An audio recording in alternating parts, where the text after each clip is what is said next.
So as long as you have this little thing, this phone, and a connection, you can manage your business and your properties from anywhere in the world. I did a 3-week trip through Europe, and I managed all my properties without a hitch, even though I didn't even have service for a lot of the time. Per IRS regulations, it qualifies as an active real estate business. You can immediately take those losses and offset your other W-2 income with it. So it's a great investment for high income earners in other fields. Met with some realtors, looked at properties, came back, and about 3 weeks later, we were under contract on the first one, and I had replaced that income, which again was a 5-year goal, in about 6 to 9 months. Hey friends, today we're in the studio with Cale Delaney, 7-figure short-term rental expert, host of the Fit Investor podcast. He calls himself the accidental intentional millionaire. We'll get into that. Has grown his STR portfolio from $300,000 to $6 million in 2 years. Has hosted over 3,500 guests and 13 units that he owns. Husband, father of 3, devout Christian. Welcome to the podcast, Cale. Thank you, Ryan. I appreciate it. And I love your suit and tie today. It's like really nice. Yeah. Excuse me for being informal. I love it. I absolutely love it. So let's start off. Just tell me a little bit about your journey. I mean, you've told me before, but tell me about that story of you leaving the W-2 and going and being a full-blown entrepreneur in the short-term rental market. Yeah, well, part of that was so that I could dress the way I wanted. So, but no, seriously, I was working for, I guess overall 15 years as a project manager for a large contractor. And, it was a great career, paid well, good benefits, good job. Like it taught me a lot of great skills in project management, good company, everything. It was just, I didn't have a passion for it. I'd lost the passion for it probably several years prior. And there'd been a lot of seasons where, it was very, very stressful and very demanding. And for probably 10 of those, or maybe even more, of those 15 years, we were dealing a lot of the times doing projects on, high-rise condos on the Miami Beach and stuff like that, and working for condo boards, which are not the nicest, clientele. And it was just extremely stressful. Lots of conflict and just, you finish a great job, what you think is a great job, and then it's a fight to get paid. And it's just, So again, it was just the kind of thing where it was maybe, I don't know, I think you just don't feel very appreciated with the amount of work that you put in. It's very demanding, all that type of thing. And so there had been a lot of seasons where I had wanted to get out, but I didn't know how. Right. And as, luck, or not luck really, but as things would have it, every time I almost got to that like breaking point of saying I got to do something different, maybe I would get a raise or a promotion or something. It would be just enough to kind of settle it down to stick around for a little bit longer. Yep. And so that cycle went on for years and years and years. And so it wasn't really until my youngest son, who's 4.5 years old now, was born end of 2019, that, it just kind of really had a big mindset shift for me once he was born, and thinking that, I really need to find something else. Like, I cannot keep doing this for another 30, 40 years. I don't want to miss him growing up. And then, COVID hit shortly after, and, being home, and, I could hear him in the other room, and he knows that I'm there, but I can't spend time with him. Right. Even though I'm working from home, I'm glued to the desk.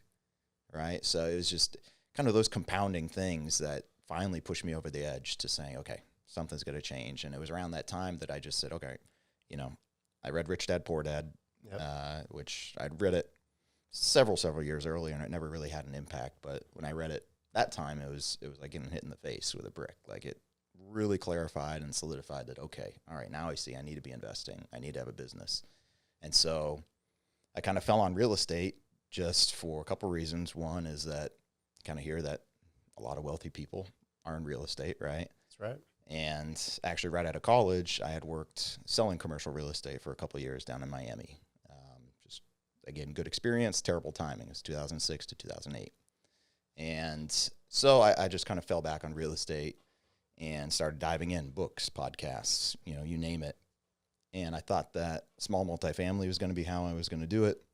So the first property we bought was a fourplex in a local market here in South Florida.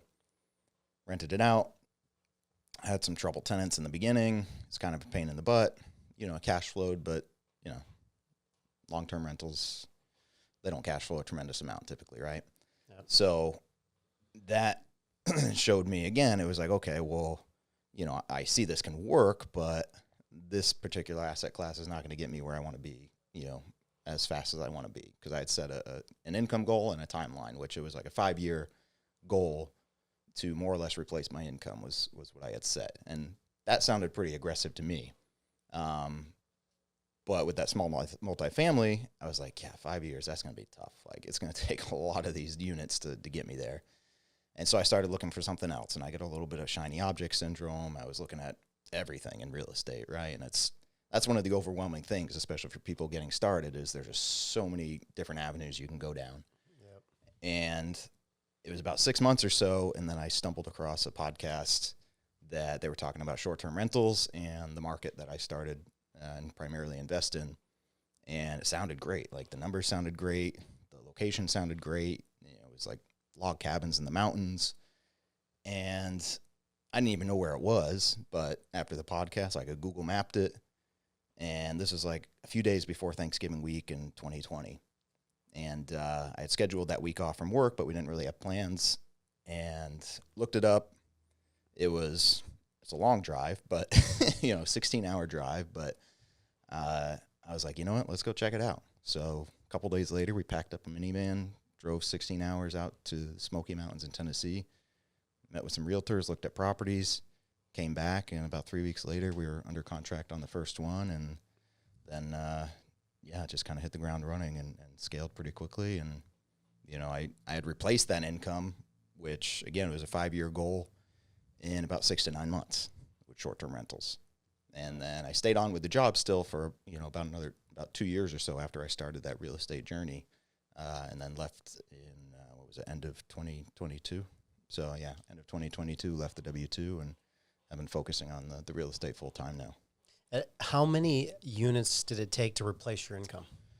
So it was about three, maybe 4.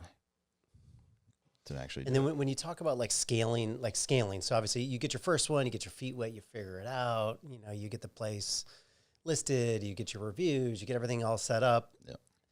What does scaling mean? Like, how do you scale an Airbnb business, especially if you, when you're buying a property, obviously you have to come up with your down payment and all the money and then the furnishings and everything else. Right. So how what would be your suggestion on how you can scale? Yeah. Well, and I'll say it right off the bat too, is that everybody's situation is different, and I don't necessarily, unless you have a real strong why and a compressed timeline, kind of like I did, then I probably don't recommend scaling as fast as I did. Yeah. Not to say that anything terrible or drastic happened, but you skip a few steps and you end up kind of having to backtrack a little bit and kind of get that back end, a little bit more set up. So actually that's this year is kind of slowing things down a little bit for me and getting that back end a little bit more in place. But I guess for somebody starting out, you just got to do it. Number one, you got to get over that analysis paralysis and take action and get your first one. I mean, that's all there is to it, whether it's short-term rentals or whatever. And then from there, I mean, if you have conviction and you see that the model works, then go, just go for your next one.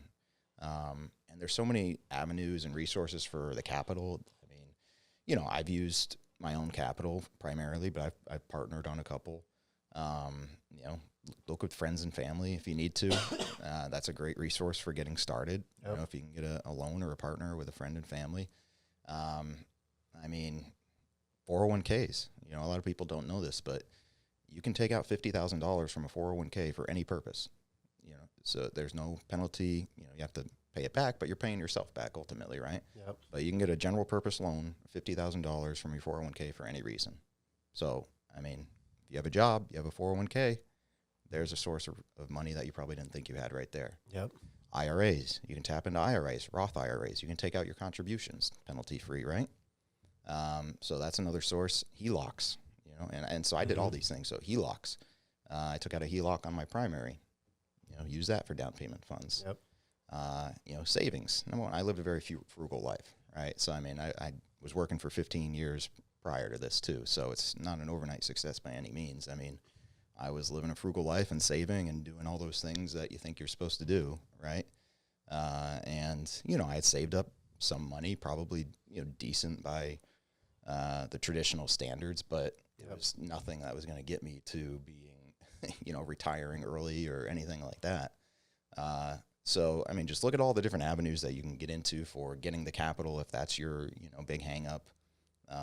Getting over that analysis paralysis, getting that first one, and then, like I said, if it's something that you have conviction and you see can work, then go for it. I mean, again, I bought that first one, and then while I was under contract with that, we found out that the seller owned the 2 neighboring cabins and wanted to sell those as well. So immediately after closing, we negotiated off market and bought those next 2. So, I mean, within, you know, what was it, 3 months or so, we all of a sudden had 3. Wow. You know, and then we kept growing from there. And what you'll find is that once you get those first 2, 3, maybe 4, you know, depending on the size of them and how well they perform, then the snowball effect starts to take place. And especially if you keep your job, you know, like I did for a little while, where you can just bank those profits from the properties, then those first 2, 3, or whatever properties start buying your next property, and then your next one, and then it gets quicker and quicker and quicker, right? So once you can get that snowball effect built up, then the train, you know, kind of starts moving along.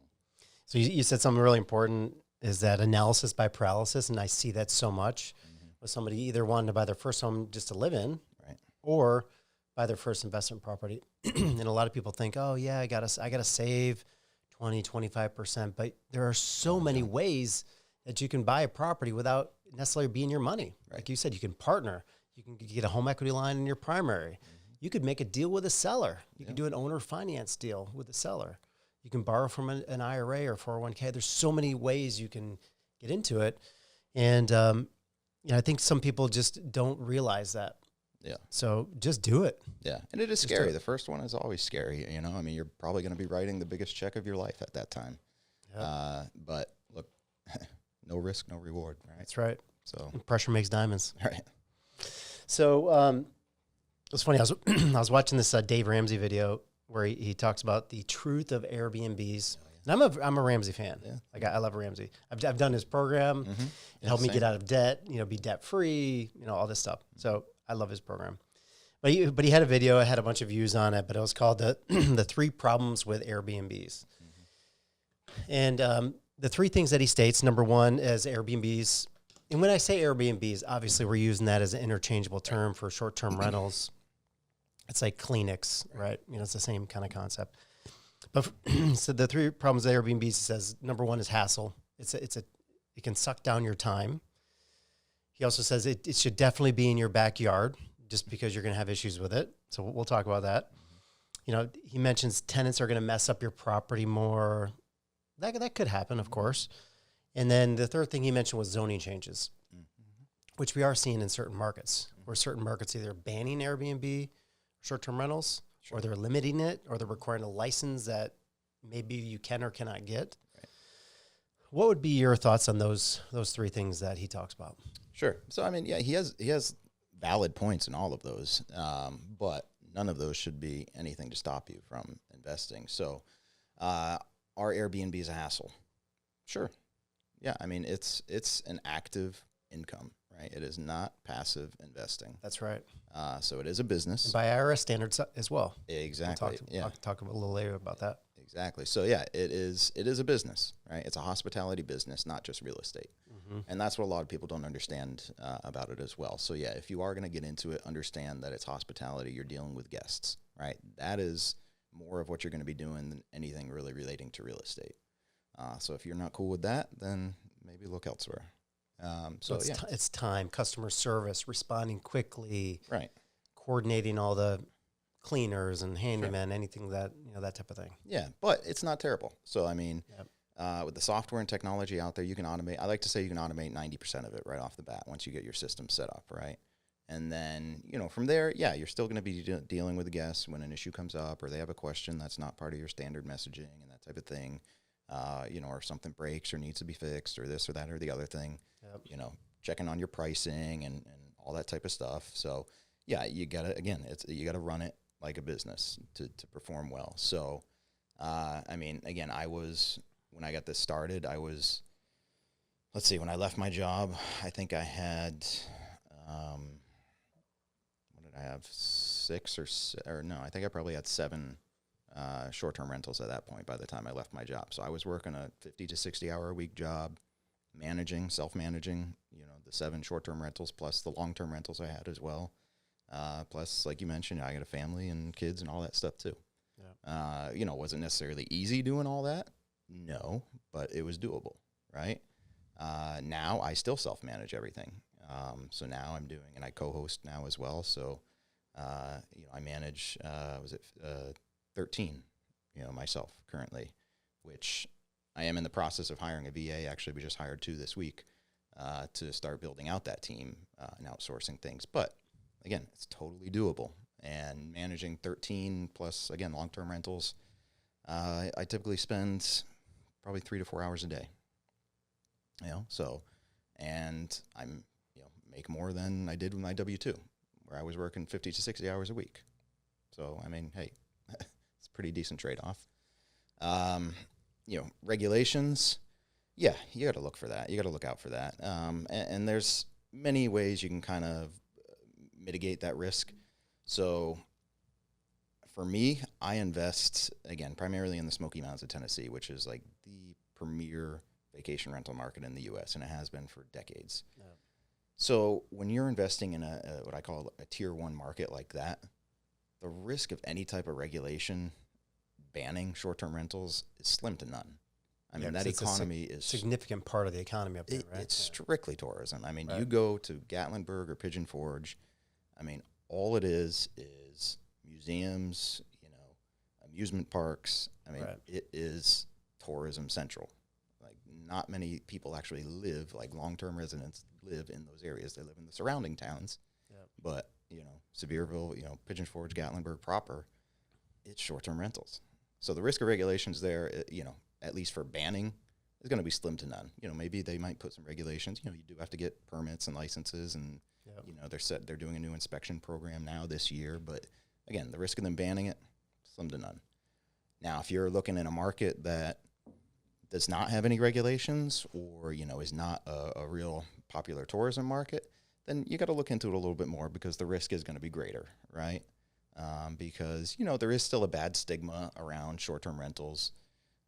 Where, people think it's just going to be parties. And so, residents, understandably so, residents kind of don't want it in their backyard. And, it's like a nuclear power plant, right? Even though nuclear power plants are probably some of the cleanest and safest sources of energy, nobody wants one because it sounds terrible, right? It's the kind of the same thing with Airbnbs. Yep.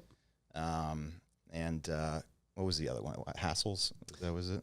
Like tenants messing up the property. So you're going to have a lot more repairs time over time. Right. So, yeah, sure. Yeah, it's, just like a rental car. Rental cars have more wear and tear than, a regular car, unless you have kids.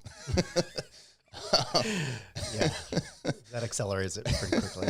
So, yeah, you're going to have stuff wear and break down, but it's all part of the business. You're going to have your maintenance and your repair budget, and built into your underwriting. You're going to have your maintenance team that you rely on that's going to take care of things. So, yep. Yeah, is stuff going to break? Absolutely. When it does, you fix it, but that's part of the business. And actually, when you go back to that video, he was talking to a caller that was, he is full-time. He's in a business that he wants to stay in forever type deal. He was moving to a new location. He wanted to Airbnb out his exit property. Okay. And then that's where Dave was kind of bringing up these items, which are all valid points. If you're not aware of all this stuff, mm-hmm. then it could be a shock. Right. As long as you're aware of it and you build it into your business plan and you have the time to deal with all that, then right. You just have to expect it. Right. And I love what, like, Robert Kiyosaki talks about this all the time, where, people, or I think he used to say, people in his family say, I don't want to get into real estate because I don't want to be changing toilets. Right. Because that's the perception that, right. Which, yeah, maybe in the beginning you might be, who knows, but, and Robert Kiyosaki, he always says, well, neither do I. Like, what makes you think that I change toilets? Like, just because I invest in real estate, do you think I'm doing all that stuff? Yep. No, you hire it out. Right? You have your teams. You build those systems in place, right? And ultimately, that's the goal: is that you're managing the business, right, or the properties. You're not doing the dirty work, right? Right. So you build that in your P&L. Exactly.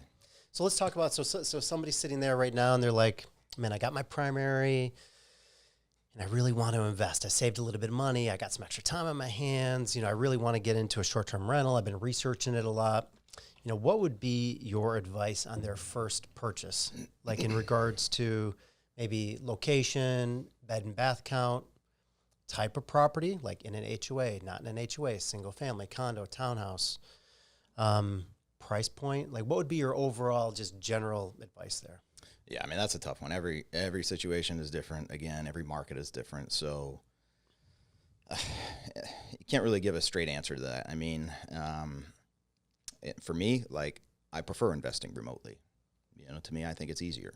I think it forces you to build your systems and rely on other people. And for me, that was important because I am the do-it-yourself type person where if it's local, I might be changing that toilet to save the $100, right? Just because that's how I am. Very true. For better or worse, right? Yep. So investing remotely forces me to not do that. So if you are that type of person, maybe investing somewhere else would make sense because it's going to force you to get those systems and teams in place. As far as what type of market, again, it's a personal decision. You have to decide, number one, are you doing this strictly as a business or is this going to be business and pleasure, right? Do you want it to be somewhere that you like, which there's nothing wrong with that, and you plan to visit? Then, that's going to influence your decision on locations and markets too. Yep. If it's purely a business decision, go where the numbers work best, right? And again, you get into the situation with what type of market. Do I want to go into a tier 1 vacation rental market? Do I want to go into maybe an emerging market, or do I want to go into, even like a tertiary market where there's, not a big drive, but, it still has potential. So you got to look at perhaps your risk aversion, or comfort level with risk and make a decision on that. Price point, again, that's going to depend on your financial situation and the market. Depending on the market, some type of property sizes may do better than others. So you got to make sure you understand that. And then, what is your availability of capital? What can you get approved for financing? So look into all those things first, figure out, I would say. How would you know if a market's saturated? So like a lot of people like to invest in, like you talk about tier 1 markets, like the Smoky Mountains, like obviously there's a ton of Airbnbs. So the question is, like, how would you know if that market's saturated? Or if you take like a Las Vegas or any of these other type of markets like that, like how would you know if they're saturated? Yeah, this is another thing. I mean, the word saturated, gets thrown around a lot. And what really does that mean? Too much supply, where it drives prices down too low, maybe. Yeah, or I think people, think maybe it means just too much competition, which is the same thing as supply. But here's the thing: you can perform well in any market if you do things right. And we were talking about this offline beforehand, but where the industry really is shifting, especially in these competitive markets, is that you have to create an experience and not just a place to stay. 100%. And if you can do that through, decor, through amenities, through, different types of things, then you can still not only perform well, but outperform, right? If you are just going to have an average property that's a commodity, then that's where you can struggle, right? And that's where these, perhaps saturation can play more of an impact. Yeah. But if you can set yourself apart, then you're going to do great, and a couple examples, in South Florida. So I have properties in South Florida too. This is actually a property that I co-host or I manage for somebody else, a friend of mine. And, I started with him in the beginning and helped him with the design and setup of this property. And we had a vision for it that, it's in an okay location, relatively central, but like not a great location. But what this property did have was this huge, great backyard. And so we said, let's make this backyard the selling point of this property. Like, the house is cool, it's a nice house, but nothing special. but this backyard, that is unique. Like, we can do something with this. And so we turned this thing into like a mini private resort. You know, we put in fake turf down in the yard. We put in a stock tank pool. We put in a cold plunge. We put in a barrel sauna. We put in a hot tub. We converted the garage to a game room. Nice. Like, we put in an outdoor theater, right? So that, you know, somebody comes to this property and they walk in that backyard and they're like, oh my gosh, like, I don't need to leave this property. And that's exactly the feedback that we get. And that we get lots of local people that book it because they just want a weekend away, right? They might live 15 minutes away, but they're going to spend $400, $500, $600 a night to come stay at our property because of what it is, not because they want to come to downtown West Palm Beach. Right. In the Smoky Mountains, we decided to take a little bit of a risk here and see if we can replicate that there. So we just did we took a 4-bedroom cabin that had a big basement that was unfinished that we converted to a 6-bedroom. Now we added a couple bedrooms down there, but then we added a gym, we added a poker room, and we added a spa room, you know, which I showed you the pictures of that, which it came out great. I mean, we have inside, we have a 4-person sauna. We have a cold plunge. We have an actual steam shower. We have a massage table. We have a massage chair. I mean, we have red light therapy. I mean, we set this thing up to be, again, a destination, an experience that people say, oh, wow, like, look at this. I want to go to that cabin because I'm not going to want to leave that place. Right? So if you can do stuff like that and set yourself apart, that's where you can outperform. And just as an example, that South Florida one that I mentioned, so AirDNA, AirDNA is a common resource for checking, you know, revenue estimates for Airbnbs. AirDNA said that property should do about $80,000 a year. We went live back to school week in August, which is probably the worst week you can possibly go live with a property almost anywhere. Like, back to school week is like the beginning of dead. And we've been booked 95% since going live. Wow. And we've hit that 80,000 in 6 months. So, I mean, do something unique, stand out, make an experience, and you can perform in any market. So you think the overall industry is going that way? Yes. And so there's going to be a big separation from your normal properties. They're nice, they're cute, whatever, to like places where people want to go and have like an experience, whether that's like spa, whether that's like a beautiful pool, whether that's like water features, whether it's like, you know, your hot tub cold plunge, or a farm stay, or a mountain vista, or that's absolutely what people want. Yeah, people want experiences, right? Because just think about when you're shopping, you know, when I'm looking for a place to stay, if it's not something like unique where, you know, I want that experience, I'm shopping by price, right? If I see all these properties that are in the same general area, have the same general features, I'm scrolling through and I'm looking at, okay, which one's cheaper, right? I mean, why am I going to spend more for the same thing? But if there's a property that has a specific thing where, you know, I mentioned that earlier that we're looking at making a trip to Nicaragua here soon. So I was on Airbnb looking at things. And so, yeah, I was doing kind of the commodity type search as well. But as I'm going through, I'm seeing these places pop up, or one of them was like a farm stay. I'm like, you know, the kids would have a blast, right? Have some animals running around.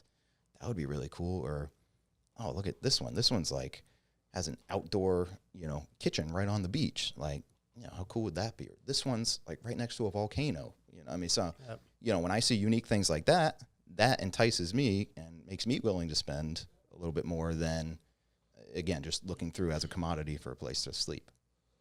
So it's really separating yourself from being a commodity. Yeah. With everybody else, and then you're probably getting 20% more than market. Right, and more. Especially in those really competitive markets, it's even more essential, right? If you're in, you know, a less competitive market, then, yeah, maybe you can still, you know, do okay with not, you know, being so out of the box, just because there's not going to be as much, you know, supply or inventory. But even in those markets, again, set yourself apart and you'll do even better. Is there any markets you would avoid?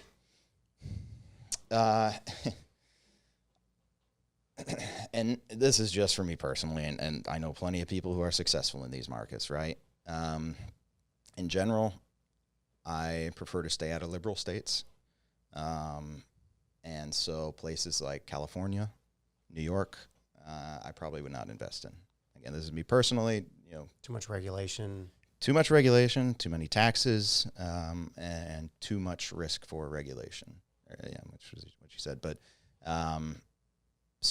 just the politics and that type of thing just doesn't sit well with me. So again, I know tons of people, especially in California, who do extremely well. So not to say you can't do well, but for me personally, those are areas that I would stay out of. So something like on the news right now is this whole squatters thing.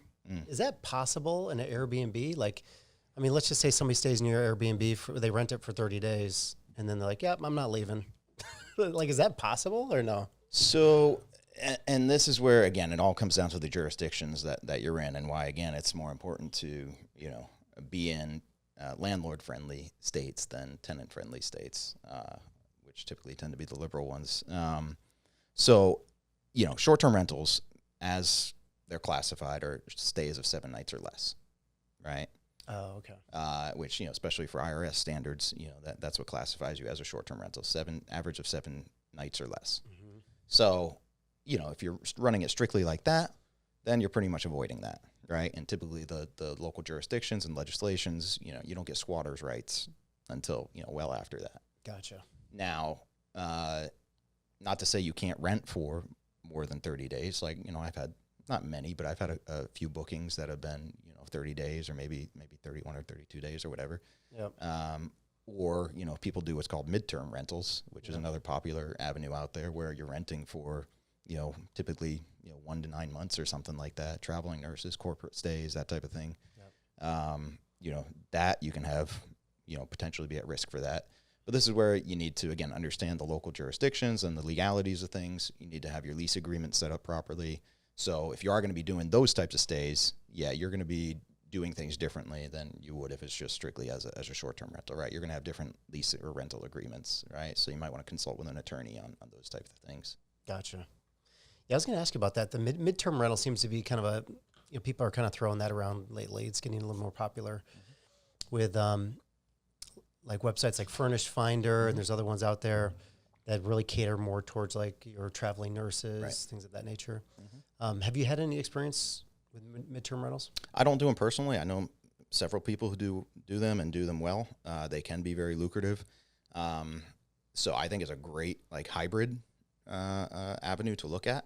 The one thing people should be aware of, though, and what was important for me, not so much now because I don't necessarily need it, but at the time when I was working a W-2, or for other people who have 1099 or other active income, one of the big benefits of short-term rentals is the tax advantage that it provides. In that, you had alluded to it earlier that per the IRS, short-term rental, again, if it qualifies as at 7 nights or less, can be considered active income, which means your losses can be used to offset other active income losses, W-2, 1099, et cetera. Yep. So that was really important for me because I had a decent paying W-2 that I wanted to get rid of those taxes. Right. And it works. Midterm rentals, you don't qualify for that because you're not 7 nights or less.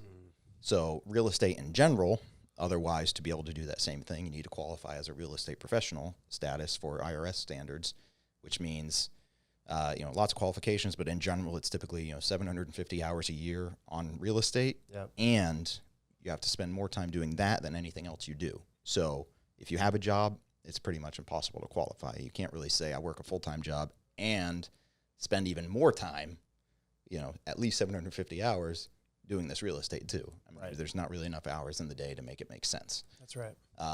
Now, if you're, like me now, where I'm full-time in real estate, then I can qualify for that. But if you're working a job, you can't really do that.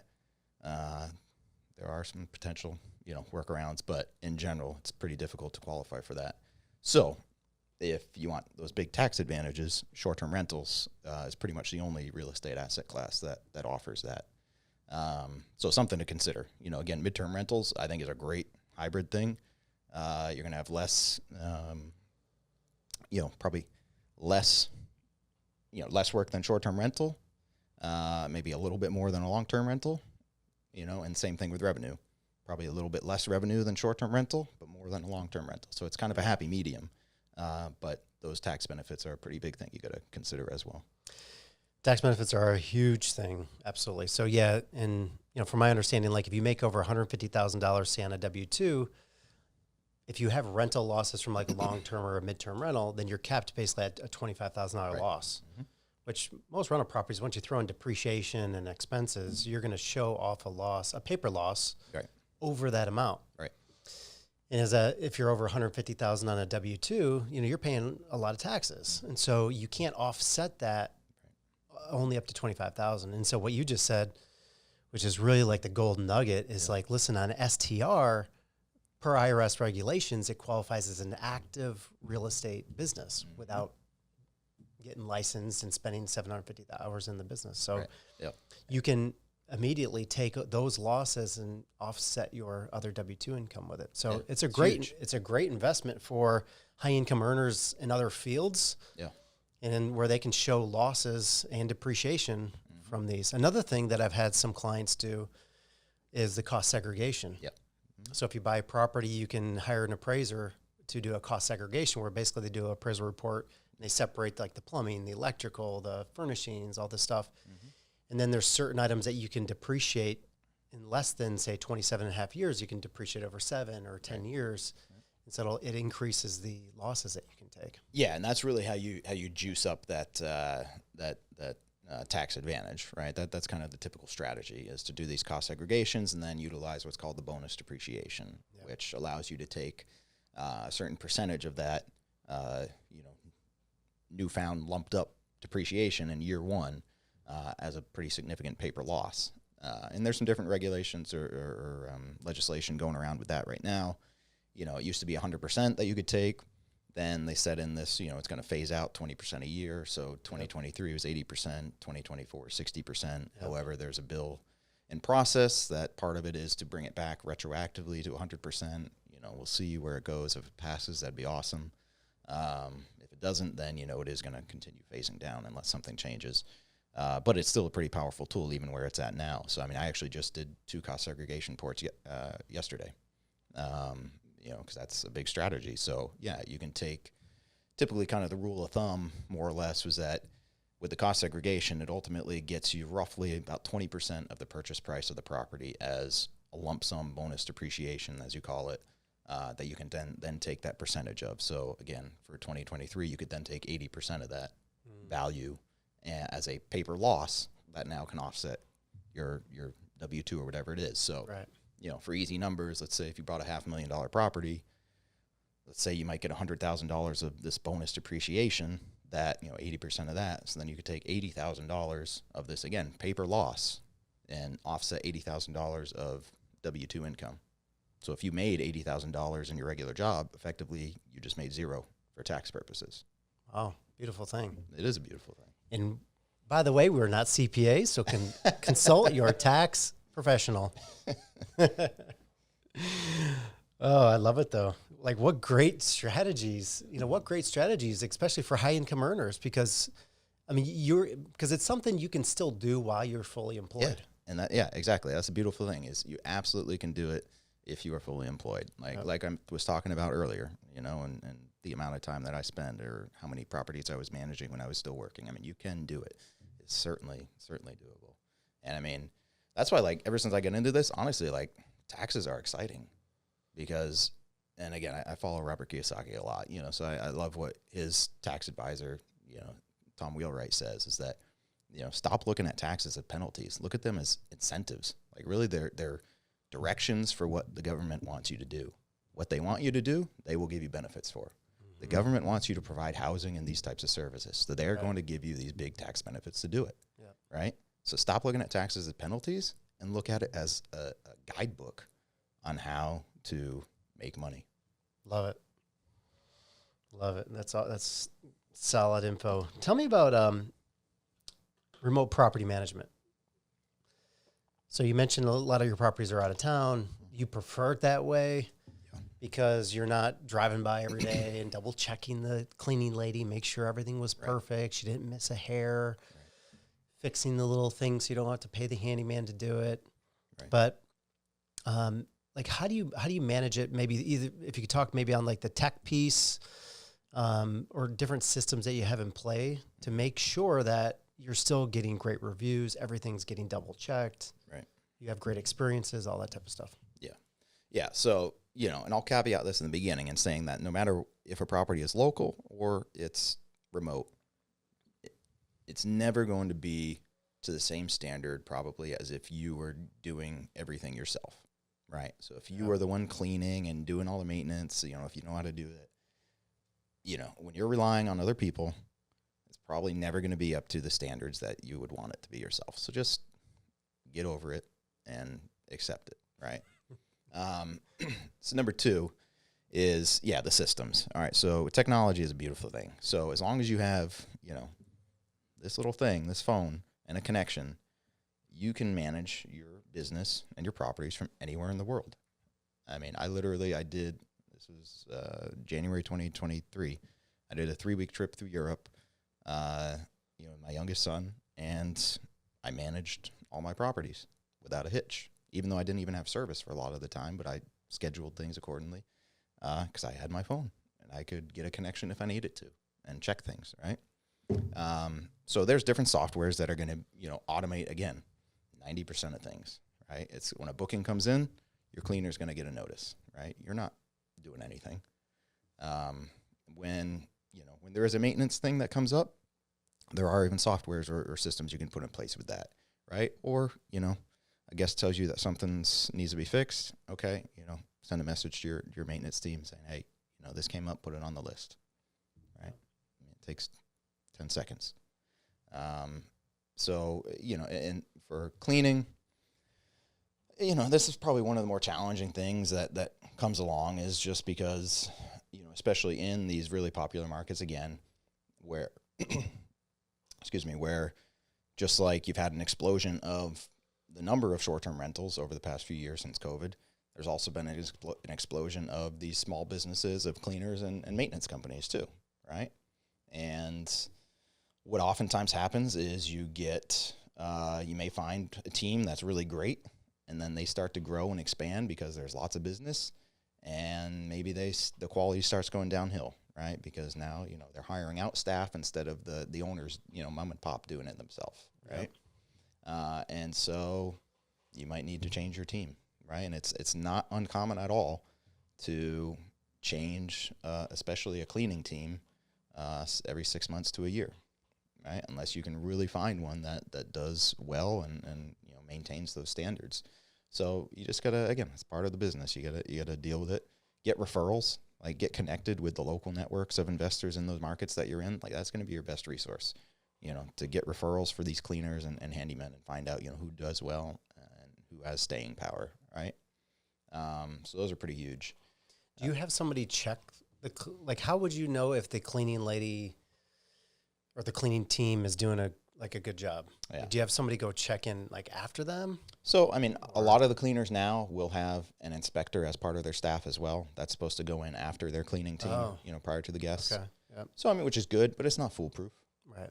Again, nothing is foolproof. Nothing is perfect. I had an issue yesterday with a cleaning issue, with a cleaner that's been great, but something was missed, and we had to send them back out there and take care of it. And so, you do that. Yeah. But again, if you have a good team, at least they'll own up to it and they'll take care of it, right? That's what you don't want is a team that's going to say, oh, that wasn't me, right? Or not be willing to deal with it. Right. So if you have that, then you got to start looking at moving on, right? But if you have a team that's overall pretty good, and they're willing to fix their mistakes when they do happen, because they will happen. Nobody's perfect. Then you got a pretty good team there, and your guests are going to be your eyes and ears at the end of the day. So even your cleaners, even if they're doing a fantastic job, just like anything, complacency sets in, right? If you're doing the same thing over and over at the same property, multiple times a week, even maybe, right, you might not see things as clearly as somebody fresh to the property. So your guests are going to be your eyes and ears, and they're going to, trust me, they're going to let you know if something needs to be fixed or addressed or cleaned better. And when they do, if it's legitimate, take that feedback, constructively and seriously, and see what you need to do to fix it, right? And if you have repetitive issues that are coming up, then you got to find out, well, what's the reason? Something's breaking down in the system here. So how can we fix this? And the cleaners, they give you one price, obviously, for the cleaning, and then when they're there, they do laundry like on site. Is that typically how they do it? It will depend, again, on your property and the cleaner. I mean, some of my properties don't even have laundry. So they take the laundry with them and get it cleaned and bring it back? Yeah, oftentimes, and it's preferable if you can, have them take the cleaning outside. I mean, number one, it's going to take out the wear and the tear from your washer and dryer, right? They're not industrial machines. Right. So, yeah, if you can have them take them off site and do it, that's even better. So you always have 2 or 3 sets of everything, right? So they have a fresh set that they bring. They take the old set back with them, wash that, next clean, bring that set, so it's just a rotating thing. How do you deal with like comforters? Because comforters you typically don't clean every time, but since they're guests there, like, are they really clean or dirty? Like, do you do comforters or no? They typically get done on a monthly basis or as needed if more than that, right? So if there's a stain or something's dirty, then so again, you have 2 sets of comforters. So if a cleaner sees something that's looking, has a stain or it needs to be changed, they'll take it out, launder it, bring it back, and put the other one on. But yeah, they don't get washed every single time. It's typically on a monthly status. Gotcha. Do you allow pets at your locations? Yes. I'm a big fan of being pet friendly. I'd put a post out on this a couple weeks ago as I'm going through taxes and everything. Over what was an average of 7 properties that I was doing it at last year, we brought in about $22,000 in pet fees. Wow. So so on top of the normal rental, like what's a typical charge for like a pet fee? Yeah, and everybody's different on this, and I probably charge more than most. I charge, depending on the size of the property, $50 to $75 per pet per night. Now I do give, if it's multiple pets or longer stays, I'll give discounts on that. And it's a minimum of effectively a 3-night fee. So even if they book for 1 night, they're paying $150 or $225 for the pet fee, right? Because I have that minimum. So yeah, we get lots of people with pets, lots of people with multiple pets, especially at our bigger properties. I mean, we've had, I think, even 5 dogs brought to one of our properties. And have you ever had any issues with pets, like wood, chewing the baseboards, not peeing on stuff? No, I mean, we've had. I can't even think of really anything terrible. I mean, I think the worst is probably maybe a couple times where the guest didn't pick up the poop in the yard, and you gotta have your cleaners do it. Or, if you have carpets, we do have carpets, a lot of carpets at some of the properties. You get them deep cleaned, 2-3 times a year, which is not terribly expensive. So yeah, thankfully we haven't had any real big damages. I mean, we get more damages from guests. And again, thankfully we haven't any major damages from guests either. But yeah, I mean, the pets really have not been. And that probably increases bookings too, because there's a lot of people that travel specifically to go to Airbnbs because they have a pet. Well, people love their pets. I mean, people spend more money on their pets than their kids. I mean, no joke. Yep. And so, I mean, yes, I am providing a service and offering them a place to stay where they can do that, where a lot of people don't want it. And yes, I'm going to get a premium on it too, right? Because it is more wear and tear or potential for damages or liability and that type of thing. So yeah, there is going to be a cost to it. And even though, maybe my fees are a little bit on the higher end, it's still about on par or less than what they're going to pay if they want to board it, right? Like, my best friend, he owns a luxury pet boarding facility in North Carolina. It's like a pet hotel. And so I kind of check with him every now and then too, like what are the prices for, boarding of pets? I make sure I'm at least a bit under that. So, That's probably $100 a night at least. Yeah, exactly. 75 to $100 a night. Exactly. Yep. What about minimum stays? Thoughts on that? Yeah, again, it depends. And I may be a little bit of a contrarian in this, but honestly, even with big properties, I'm okay with 1-night stays. I allow 1-night stays at all my properties. But isn't the fear there like they're going to book a Saturday night, and then somebody who's looking to book the week or the weekend or a longer stay, then they can't? So good point. Yeah. So I should qualify that in saying that, yeah, typically I'll still have at least a 2-night minimum on weekends and perhaps the 1-night minimum on weekdays. But even so, within, if we get to within perhaps a week or so, then I'll have the settings change so that it's down to the 1 night minimum. Or if there's a gap, right, or what you call an orphan night, then it'll automatically setting. So that's within the softwares that I use. I have these various settings that come into play based on, you know, the occupancy or how far out it is or how near it is or the gaps or that type of thing that can adjust those minimum stays. Now, I'll say I've changed things up a little bit actually recently, because I used to have it that, you know, especially farther out, I'd have the minimum stays, you know, much longer. And I'd have like a premium on the rates, just because, hey, you know, if somebody wants to jump in, you know, for 6-9 months from now and pay the extra price and, you know, get a longer stay, awesome. But recently I was assigned a case manager from Airbnb, and they kind of every month they get with you and go over your portfolio of properties and go over data points and give you recommendations on how, you know, at least for Airbnb and their algorithm, you know, what would help. And one of the things they brought up is that they're looking at the nightly stays or the average stays, and they don't like seeing these, you know, huge variety of different nightly stay requirements. Like, they like to see things nice and even. So after that, I went in and took out those longer stay requirements further out, and I kind of made it more even across the board. Interesting. Same thing with taking out those far out premiums, because that was another thing. They look at, you know, your average rate over 365 days, and that's how it ranks you, not your pricing now or your pricing over the next 30 days, the average over 365 days. So even if you're like super competitive now, if you have a far out premium, it's going to offset you. So when they showed me that, I was like, oh, okay. So now I took out those far out premiums, and I still make sure I'm on good pricing that I want to be at, right? But I'm at least kind of leveling things out a little bit. And I will say that since I did make those changes, I did see some bookings pick up on their platform at least.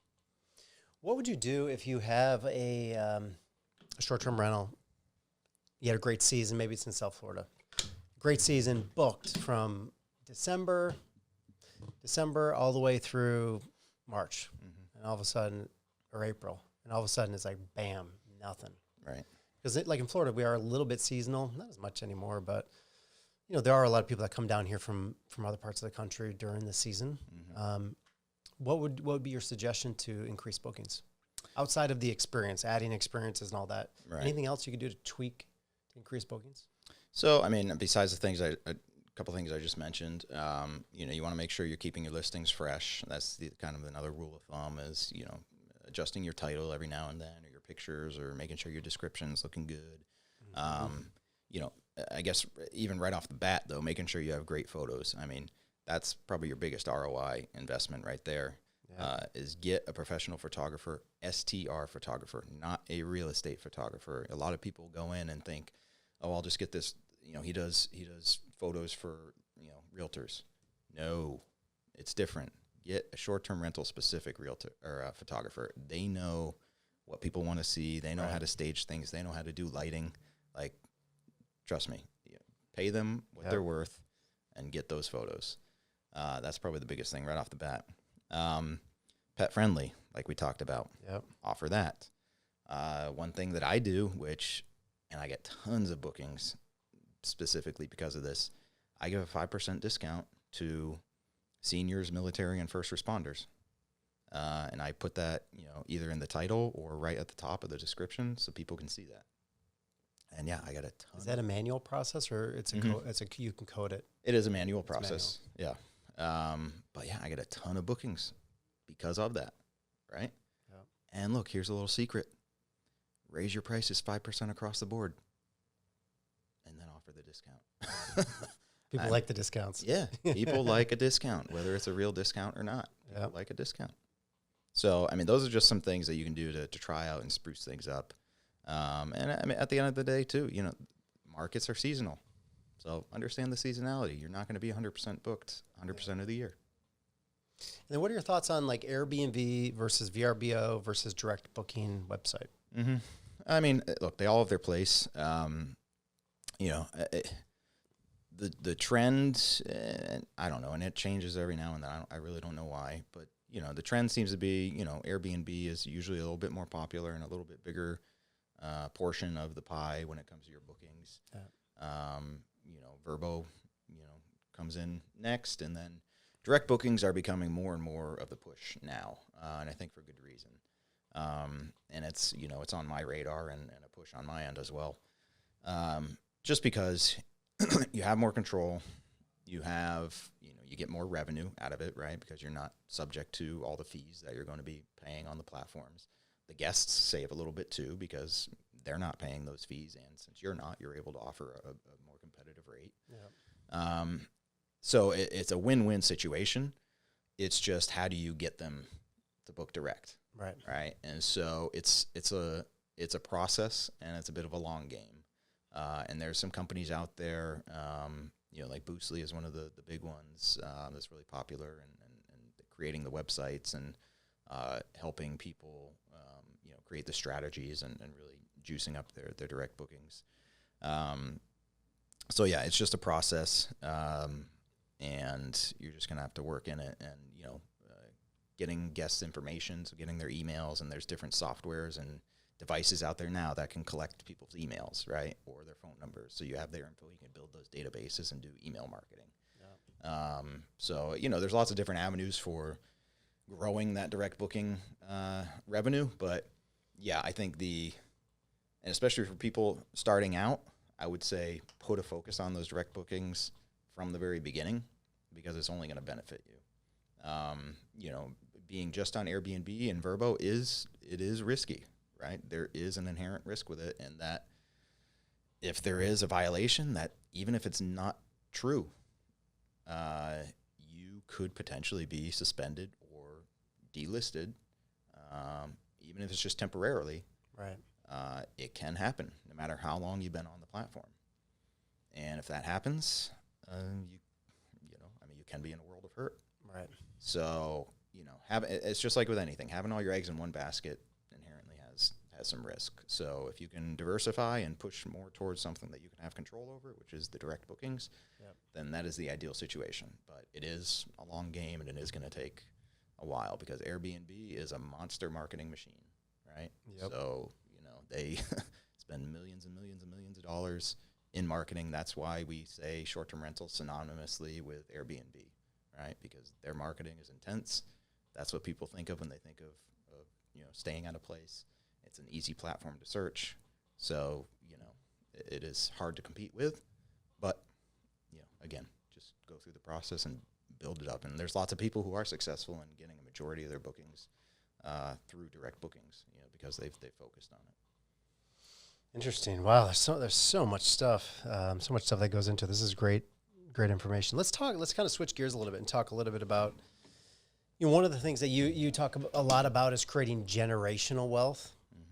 Mm-hmm. What does that mean to you? And we're both Christian. I know Proverbs 13 says a good man leaves an inheritance to his children's children, but the sinner's wealth is laid up for the righteous. So what does generational wealth mean to you? So that was one of the reasons that I wanted to get into real estate as well, is that, I mentioned one of the big impetuses was the birth of my youngest son. And, so we have 3 kids. And so, I wanted to stop just working and building wealth for somebody else, which is what you're doing in, a typical job, which, again, there's not necessarily anything wrong with that. I mean, we need that. We need companies, and companies need workers, right? But I wanted to stop doing that, and I wanted to start building something for myself and my family. And so when we talk about generational wealth, that's what it is. It's not just talking about, I think maybe another way to put it is, there's a difference between being rich and being wealthy, right? So, being rich, you might have a lot of, a high income or a high salary, right? But if you don't have the assets that are going to, have that lasting power that you can pass down, you're not wealthy, right? And you can be wealthy without being rich, right? You can have a lot of assets and be cash flow poor, right? And it's actually a pretty common scenario in real estate, especially outside of short-term rentals. Or you can hopefully do both, right? And that's another reason I like short-term rentals, because I think it provides a really great avenue for doing both. But ultimately it comes down to building assets, building hard, real, tangible assets, whether it's real estate or other things, that you can build that wealth and you can have something that you can pass down, hopefully for generations, right? And you want it to be, again, set up eventually to the point that it's not something that is going to necessarily require a huge amount of hands-on, right? Because especially, with children, you see it all the time, they don't want to get into the family business or they don't want to deal with this, that, or the other thing, right? So you want to ultimately try to build something that can produce as much as possible passive income for them, right? So that it's not something that, your kids are just going to say, I don't want anything to do with that, get rid of it, right? Something that can last for generations and generations and pass, throw off that passive income. So that's the ultimate goal when it comes to building generational wealth. And, beyond that, really, the goal in building wealth in general is, we want to up our living standards, to some degree. But, we want to, especially in being people of faith, we want to be able to pass that on to others as well. So we want to be able to up our generosity. We want to be able to up our giving. We want to be able to free up our time so that we can not only give monetarily, but we can give more of our own time and other resources as well. Yeah. So, I think that's probably one of the bigger impacts or effects that building wealth can have, is that it can free you up both time and money to start letting those blessings flow through you instead of stopping at you, which I think is a common issue. We let them stop at us too many times. Beautiful. I love it. Cale, you've been so generous with your information. I love how much you share and how big of an open book you are.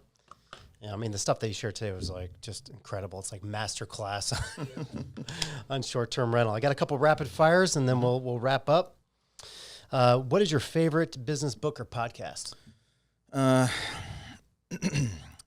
Favorite business book, I hate saying it because it's always cliche, but Rich Dad, Poor Dad. It's a great book for a reason. Podcast, honestly, I don't listen to as many business podcasts now. I got to say, my two favorite podcasts are the Rich Dad Radio, which is Robert Kiyosaki's, and the RFK Jr., or Robert Kennedy Jr., his podcast. I think he has a very truthful view on a lot of the things that are going on in today's society that you don't necessarily get in mainstream media. Nice. Lunch with one person, dead or alive, who would it be?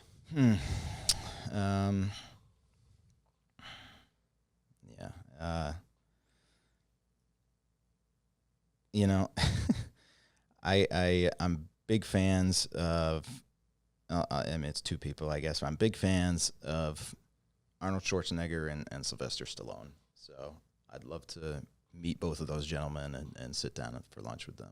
Yeah, that'd be cool lunch right there. Who inspires you? Again, I hate cliche answers, but, of course, Jesus. Being a Christian is a journey. And, myself included, we struggle on a daily basis in things. And so we need somebody that we can look up to that is an example. And there is no better example than Jesus. 100%. Best business advice you ever got?